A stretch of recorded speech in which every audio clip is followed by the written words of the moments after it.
if you love your 9 to 5, get all the benefits, all the money, if you create this business the right way, you get to work on it and not in it. And so you get to keep the two worlds going on at the same time. And you end up not replacing your income, but doubling, tripling your income with the extra business plus the 9 to 5, right?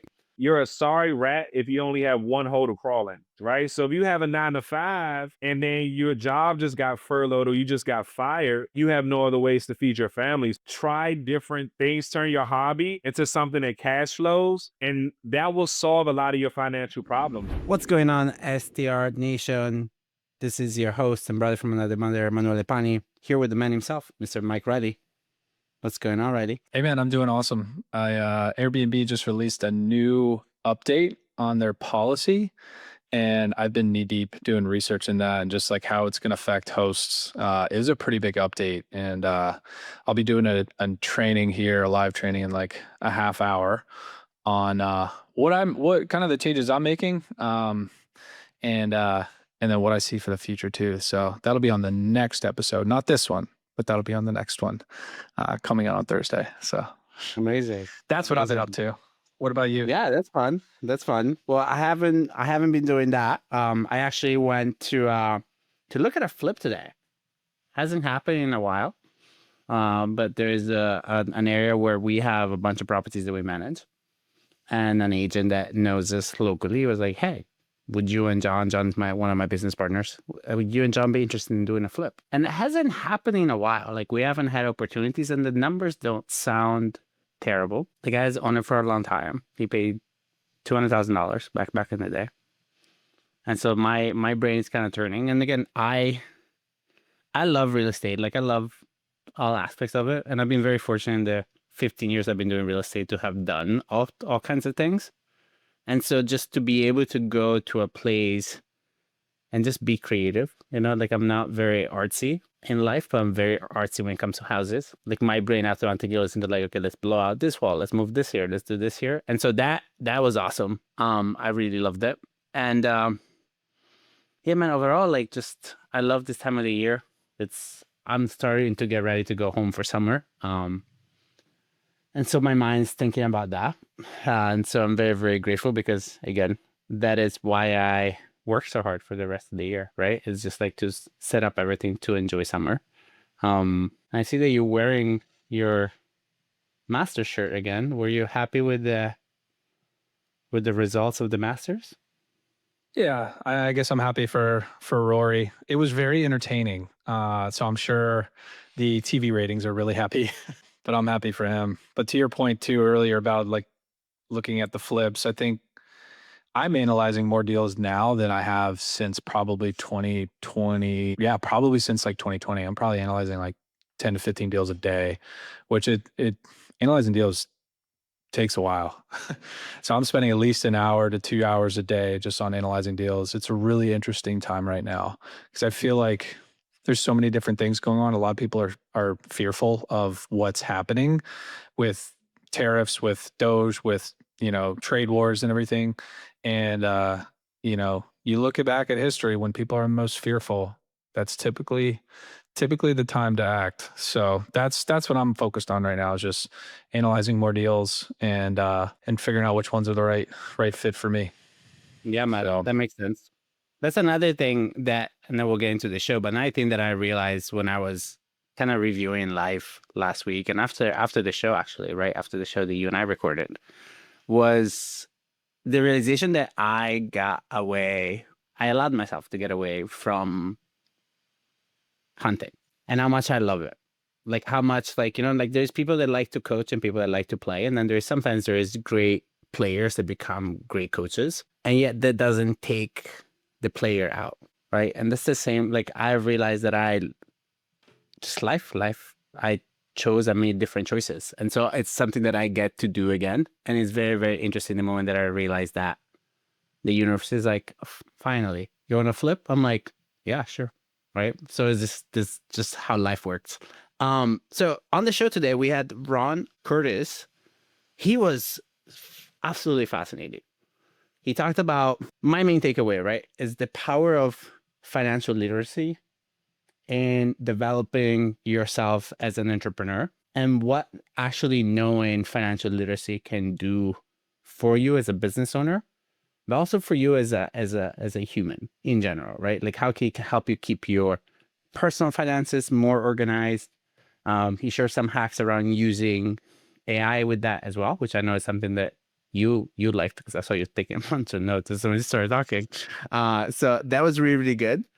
And just overall, just a good dude that he kept saying a lot of times, well, just do good business. Yeah. Well, Yeah. I agree because I did good business. And I think that to me, it's like, dude, it's one of the like things that we don't talk enough about. Like they can be the mechanicals and everything else, but it has been true in my life. And I think yours too, right? It's just the fact that like, as long as you're just a good person, you do good business, you take care of people, people will take care of you. And you know your books, you know your numbers. And we talked a lot about that today too. That is It's just, he's got the financial literacy background, and he shared a lot of tips just on budgeting and knowing your books. Cause I mean, the danger of not knowing your numbers, you can love this business, but at the end of the day, if it's not making you any money, it's not a business, it's a hobby. So turn your hobbies into cash flowing assets for you. And that's what I really enjoyed about getting from Ron earlier today. Yeah, no, he was great. So without further ado, we welcome Ron Curtis to the show. Amazing. So we welcome Ron Curtis to the show. What's going on, Ron? Hey guys, thanks for having me. I'm excited to be here. Yeah, brother. So your bio is amazing. As I mentioned off air, I don't like going through the bio. I think you always tell a much better story about who you are as a person. So I would love for you to kind of give the listeners a rundown or like who Ron is and why you're here with us today. All right, great. So Ron Curtis, born and raised in Washington, D.C. Pretty much I have a passion for real estate and financial literacy. I'm in the short-term and mid-term rental space. Currently, I manage over 50 listings across the United States. And I like to specialize in a specific niche, which is the co-host model. Amazing. So how did you get started, brother? Like why STRs? That's a great question. Right out of college, I attended Virginia Commonwealth University in Richmond, Virginia. I studied business, and right out of college, I always had this dream of purchasing properties and leveraging house hacking. So one of my goals was to purchase a house and run a successful house hack. And the way that I got into it, I currently work for the DC government. I consider myself a 9-to-5preneur. I have a 9 to 5, and then when I get off work from 5 to 9 or later, I'm working on my business. So I was able to leverage a turnkey $423,000 house in Washington, DC, and I purchased it for only $3,700 by leveraging first-time homebuyer programs in Washington, DC. I then used my knowledge of credit. I used to have a credit repair business where I leveraged a home renovation loan and turned my basement into a short-term rental. My basement is pretty much a studio efficiency in Washington, D.C. And on average, probably 9 months out of the year, it covers my entire mortgage. Amazing. So you had this one basement, and then that kind of had your aha moment happen. Yep. And I love traveling too. So like I said, right now I'm in Panama. I started to take trips and I was getting paid on vacation, and I call that a paycation. And I realized like, wow, I can get used to this. So I pretty much start cookie cutting the same business model across other people's properties. Mm. Okay. So I love that. And I think a lot of our listeners can relate. I know I can relate and Mike can relate as well. Right. And so from that moment, right, of like this little basement, paying my mortgage to 50 properties, right? There's a lot of story there. Yeah. So how did Ron grow so quickly? That's a great question. I would say by implementing systems, processes, leveraging people, and all in all doing good business. So as I said, prior to getting into short-term rentals, I was in a financial literacy space, teaching my community about financial literacy principles. And with my credit repair business, I had a pretty strong pipeline of realtors and lenders, right? So a lot of them came to me in order for their clients to get their credit scores where they needed to purchase homes. And I was able to build that trust and relationships with them. Once I started to transition into short-term rental space, because I had success with helping their clients close homes, they then started to refer some of those same clients to me. And I pretty much scaled quickly in the past 3.5 years, from 0 to 50. just by doing good business and through word of mouth organic marketing. That's amazing, man. And so 3.5 years later, what does your team look like? That's a great question. So I work for the DC government. I oversee contracts. And one day I was at work and I was trying to build out the organizational chart or the hierarchy of my business. So I started like based on how my DC government agency is built. I started with the director and worked my way all the way down to like the maintenance and custodial staff. So I pretty much built out the team where I leverage a lot of virtual assistants and other economies where my dollar can stretch further. And they allow me to automate and scale my business. Amazing. Well, I mean, all companies are kind of the same, right? So I guess that makes sense, you know? So that's an interesting model. And so now, how much time would you say that you're actively, obviously you have your 9 to 5. So how much time do you actively spend on this business? And why do you still have the 9 to 5? Like you have this huge business now. Walk me through the mindset of like actually keeping the 9 to 5. That's a great question. So ideally what I focus now on is instead of being in the business and working in the business, I focus on working on the business. So right now, my main focus is to attract new clients and to close more deals. So because I have a team, like like one thing I used to do, I hired a community manager recently, right? So that's them going to the properties, doing QA/QC, doing quarterly inspections, weekly inspections, audits, things of that nature. And what I did was while I was at work, I made a list of all the things that I no longer want to do and no longer serve me.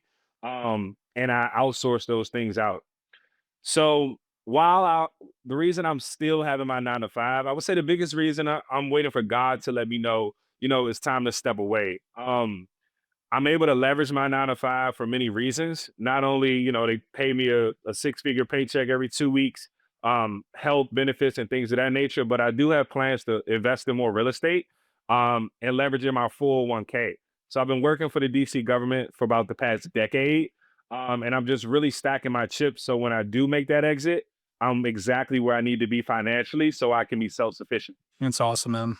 I want to go back to one thing that you mentioned earlier was you were teaching financial literacy. So was that your credit repair business? Yeah, so I pretty much had a public speaking, financial literacy business. It might sound like a serial entrepreneur, but I tried a lot of different things. I went from drop shipping, I went from a rental car business on Turo, vending machines, a tax business, business funding. And I'm a savant when it comes to knowledge. So I love learning. And what I realized was I was putting out content on social media with my family and friends, and a lot of them weren't aware of these basic business principles. So I started to, get on podcasts, started to go to speaking events, speak on stage, and just teaching the community a lot of these key points. And that's really what my passion is. The reason I slowed down and scaled down, I met with a financial advisor and she told me I need to focus on one thing. She told me I was all over the place and I needed to focus on the one thing that pays me the highest ROI on my time.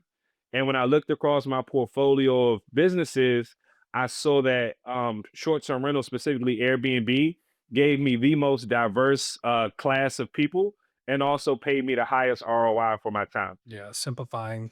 Mm. Simplifying, and the one thing we're big believers in that, the 80/20 rule. How would you say I see so many hosts struggle with financial literacy in their business? Because I think most of the people that we work with are first-time entrepreneurs as well. So what do you think is like the reason for that, specifically first time entrepreneurs and financial literacy? All of us know like we need to have a strong P&L. But when you have the background of real estate, you get the appreciation. But at the end of the day, we need to know our numbers. We need to know our books. We need to know what that bottom right number says in QuickBooks, what that profit and loss is. So how would you translate that financial literacy knowledge to investing in real estate and also just running a 50 unit business? That's a great question. So, since really the pandemic is when I started. So, over the past 4 to 5 years, I realized a lot of the things that I learned in my businesses were transferable into my current business. So, if you think about it, selling products online, same thing. I call Airbnb and short-term rentals digital real estate, right? People buy on three things: photos, price, and reviews. Just like when I was selling items on eBay and Amazon, right? That's transferable. Vending machine business, right? I had to have inventory similar when you have inventory, you stock in your property, and you also have to know your numbers. You know, how much does one roll of toilet paper cost? What is my profit margins on every clean? Things of that nature, right? But I think the biggest reason people don't know is because we're not taught it, right? We're taught trigonometry and calculus in school, but we're not taught how to balance our books, right? We're not taught about a P&L. So as a self-taught entrepreneur with really no mentor, I just spent a lot of time in books, and also like physical application. Like always tell people I'm building a plane and flying at the same time. I don't really have someone that I can go to, but like I listen to you guys show all the time. Every single day I listen to podcasts. I replace it with music. But I think that's the biggest reason. It's not taught, and you have to have that aha moment or that pain point to want to go and learn it. Yeah. Mm. Yeah, man. I love that. So one of the things that I find very fascinating about you, right, is the moment that you have this conversation with a financial advisor and she says, look, you gotta focus. I have the conversation a lot with people. And a lot of the times I meet this resistance that is like, yeah, but you don't understand. Like I need to do those things because that's how they make me money, right? And you're smiling for those of that are just listening to the show, which means that you've had the conversation before with people. So help me help others in understanding that it is a disservice to you to do too many things.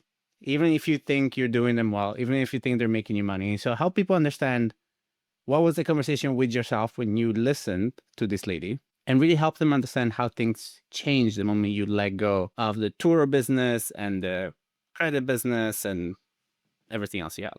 That's a great question. So let's unpack that. So the first thing is, I think it all comes down to time, right? So I had to really sit down and look at my calendar in a day, right? So you get 24 hours in a day. I have a 9 to 5, so I'm working for 8. I'm commuting for 2, 1 and 1 both ways. That's 10, and I'm sleeping for another 8 hours, right? That's 18 hours in a day, right? So that leaves me with 6 hours left to sleep. I mean, to go to the gym, meal prep, work on my business, spend time with family and friends and loved ones. And I realized that I'm stretching myself thin. There's not enough hours in a day to do that, right? And a lot of people think that they can, multitask, but you're not really efficient when you're multitasking. So I stopped doing that last June. And the beautiful thing about it, the way my mind works, I look at someone's business and I'm able to make it more efficient. I'm able to help them scale no matter what the business is. And I stopped and I did that for my business. And what I created was multiple verticals inside of my business. So just like having a rental car business, I say, you know what? I have friends in the industry who have rental cars. Let me reach out to them and say, let me partner with them and list their cars on my Airbnb profile to market to my clients, right?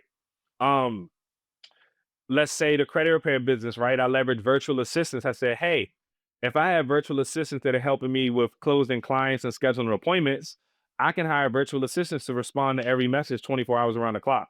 So it came down to, I read this book called Buy Back Your Time. And it came down to me now having enough financial resources to buy back my time. Um, and I made a graphic organizer of every single vertical that I could think of in the Airbnb business where I can, or short-term rental business where I could profit from.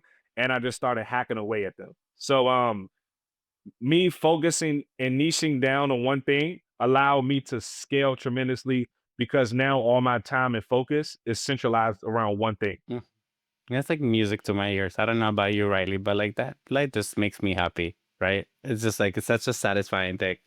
Uh so brother, you've built this amazing business. You're still in the 9 to 5 because again, it makes sense. I talk about this a lot too with people. Is like if you love your 9 to 5, you don't have to quit it, right? Like you can keep loving your 9 to 5, get all the benefits, all the money. If you create this business the right way, you get to work on it and not in it. And so you get to keep the two worlds going on at the same time.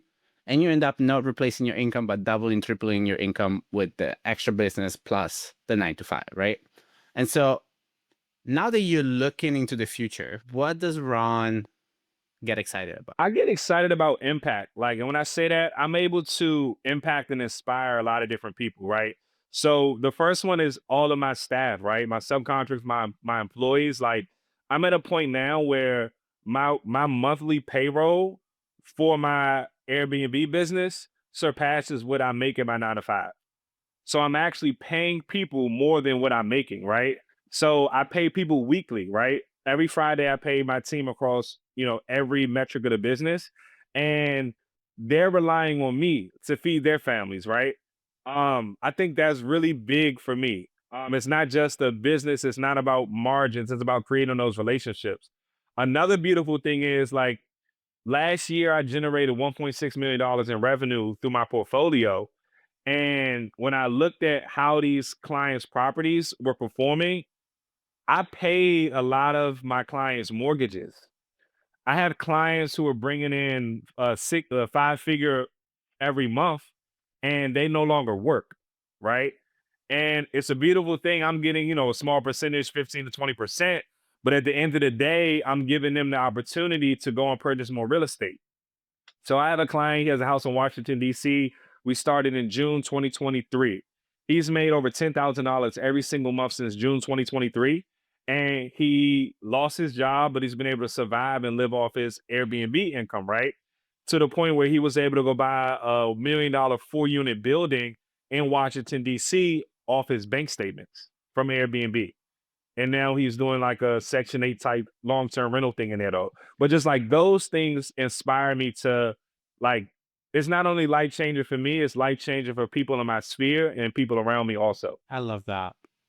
I love that because I think more and more as you grow, that's what makes a difference, right?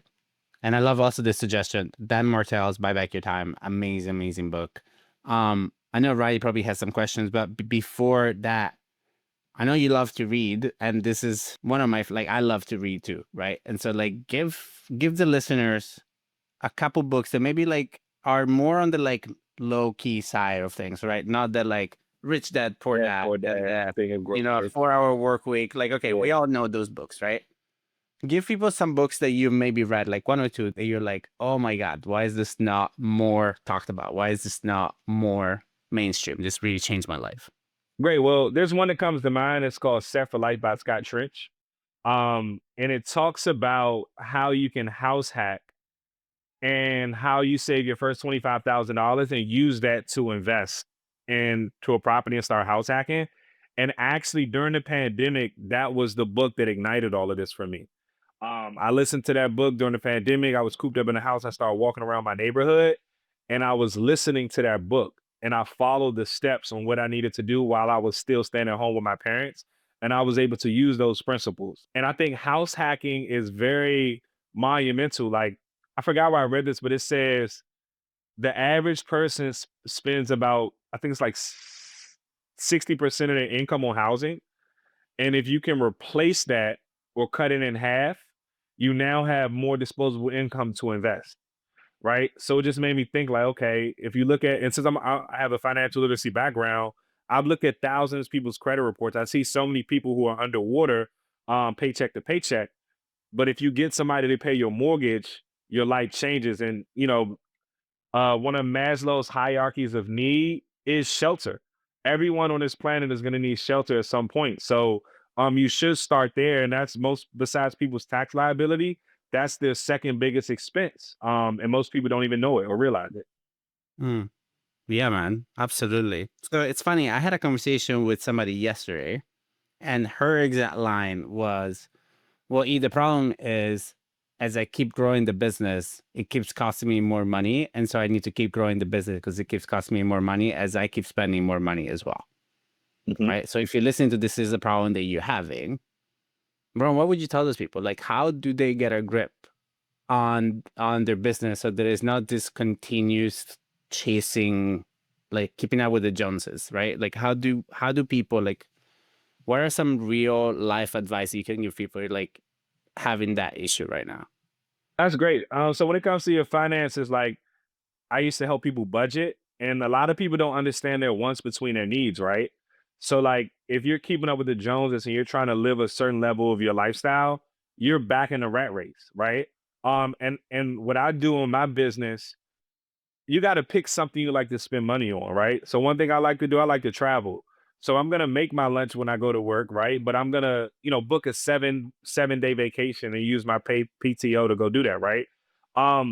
But I think people really need to take a hard look at their finances. One thing that really helped me, I hired some budgeters who met with me every other week, and we went through every last penny in my bank statements to the penny, and allowed me to see how much money I was spending every 2 weeks, right?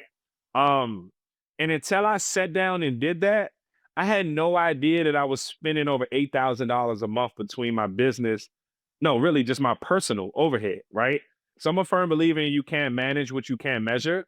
But kind of like I might say, you have to know your numbers. Like your life is a business. So before you can manage a business, you have to truly understand your personal finance. Where would one go to find a budgeter for hire? We heard that before. Um, I was referred to these guys, but I'm pretty sure you can go on Google. You can like I leverage a lot of virtual assistants, financial people in other places like Pakistan or the Philippines and stuff. These guys were US based, and it was a referral through a coworker, and she was just using it to get her personal finances on track.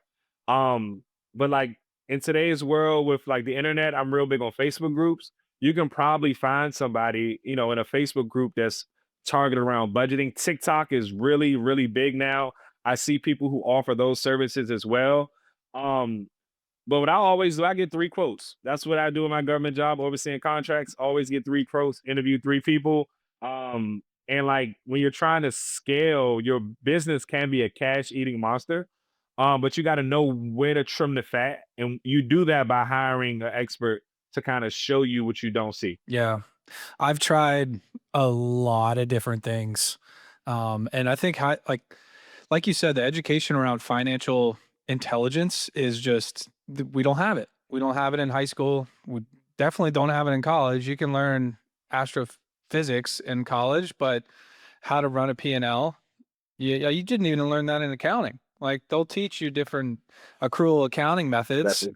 Yep. They'll teach you these methods, but they don't teach you just basic how to build credit, how to read a P&L, how to categorize your transactions, how to set up a budget.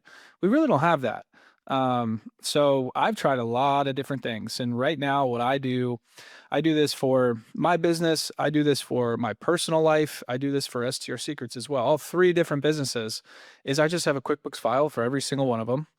Categorize the transactions. I've got 2 bookkeepers as well. And then we run budget versus actuals. We do it every single week. And just like what's going in, what's going out.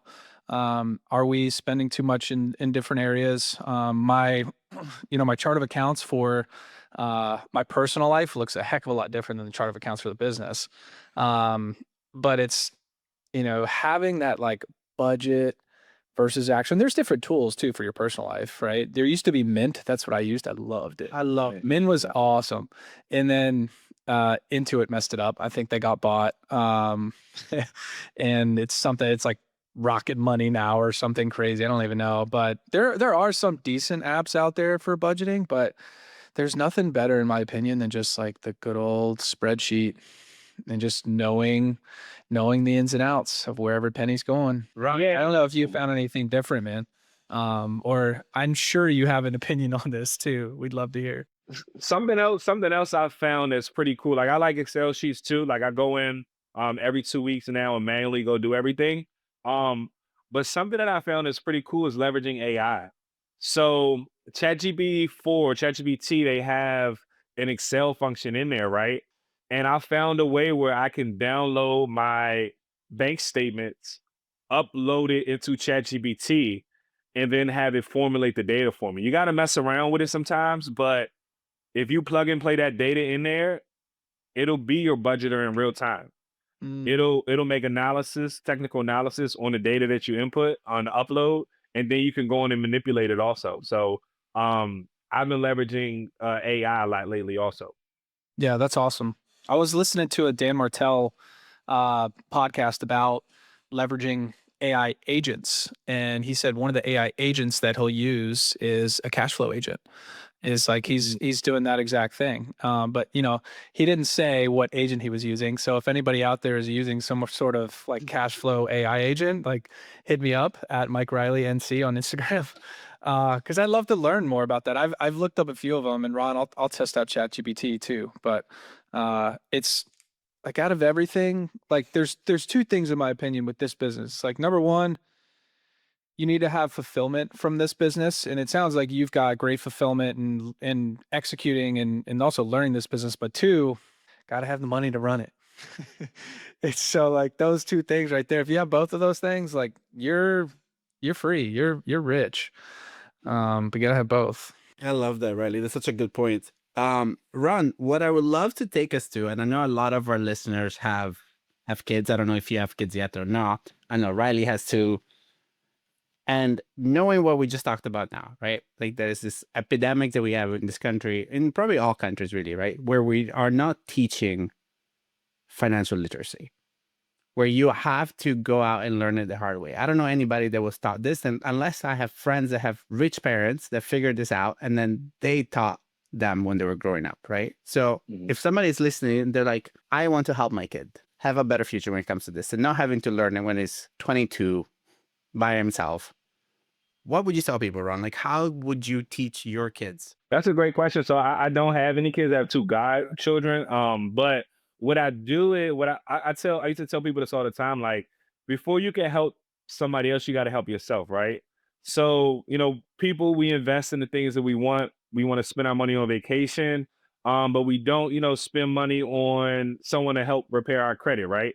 Because kind of like you said, the way I got into this whole financial literacy space, I got $10,000 in credit card debt right out of college from traveling, partying, drinking, all that fun stuff. And then I got myself out by leveraging a debt consolidation loan, right? And I went and bought cheaper money. So that's a big principle that I taught people when I was doing financial literacy was like, once you get your credit right, you can now add your daughter or your son as authorized user on your credit card, right? Depending on their age, right? And then now by the time they are 21, 18, 19 years old, they have a 750 plus credit score. I did that for my little brothers, right? When I was when they were still in college, they're still authorized users on my credit today, and they're benefiting off my positive credit history, right? Um, then once you have access to credit, which is capital, you can start, making investments in things of that nature. Like because I got $10,000 in credit card debt, I told myself I would never do that again to the point where I had more debt than I had cash flow coming in, right? And I can say right now I have zero credit card debt with over probably $200,000, $300,000 worth of available credit. But I look at credit as a tool to leverage capital. I use credit cards every single day. I rarely ever use cash or debit card. And I just had to create the disciplines and the I had to become disciplined in order to do that. And that was through daily habits, right? So if anybody's listening, I would say first get your credit right. And this is another thing I want to bring up too. I always told people there's no such thing as bad credit. I've seen people with 300 credit scores and they got to 760, right? Nobody has credit problems. People have cash flow problems, right? And I say that because if you had enough money to pay your bills on time, you would. And now in today's economy, more than ever, you have to get your cash flow right. And one of my directors at my old job, he said this quote when I was an intern. It stuck with me for life.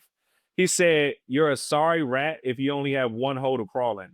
Right? What kind of rat has one escape hole? And I realized he was talking about business, right? So if you have a 9 to 5 and then your job just got furloughed or you just got fired, now it's like you have no other ways to feed your family. So I would highly recommend that people try different. You don't have to be an entrepreneur, you don't have to be a businessman, but try different things. Turn your hobby into something that cash flows, and that will solve a lot of your financial problems to like make your children, be in a better place. Hmm. Turn your hobbies into something you cash flow from. It's money. And the rat one too. Like I love those. It's an amazing quote. Amazing, man. So, Riley, any thoughts? I was writing down so I kind of got this. No, man. I'm gonna start betting more on the golf course, I guess. No, I'm just kidding. I got a better win. No, that's a great point though, Ron. Yeah, I love that. Okay, brother. So, I want to be respectful of your time. For our listeners that want to like connect with you and know more about who Ron Curtis is and what he does, or just kind of keep up with your travel, where can people find you and follow you and reach out to you? The best place to follow me is on Instagram. And my Instagram is the name of my business. So Wavy, WAVY underscore stay, STAY. You can follow me on TikTok. You can follow me on Instagram. Um, Ron Curtis on LinkedIn. Feel free to reach out with any questions. I'm an open book. And I, love to be a resource to anyone who needs help during their journey. Yeah, man.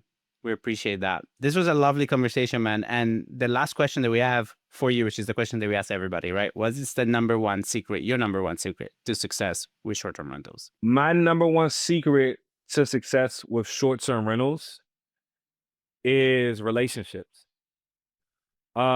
Relationships are worth more than money in the business that I'm in.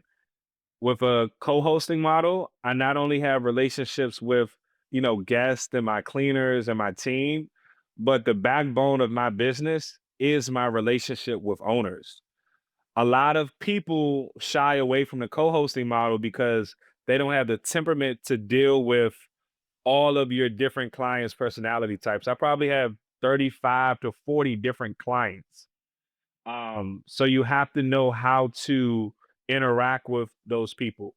And they're from all different walks of life as well. So my secret is learning to be patient with people and know that relationships are worth more than everything, because the second a contract ends or they no longer want to work with me, the cash flow gets cut off. So practice on valuing relationships with people and do good business. Love that. Well, I hope everybody found this episode super useful. I know I did. I know I took a bunch of notes, and we look forward to seeing you guys next week. Ciao, guys.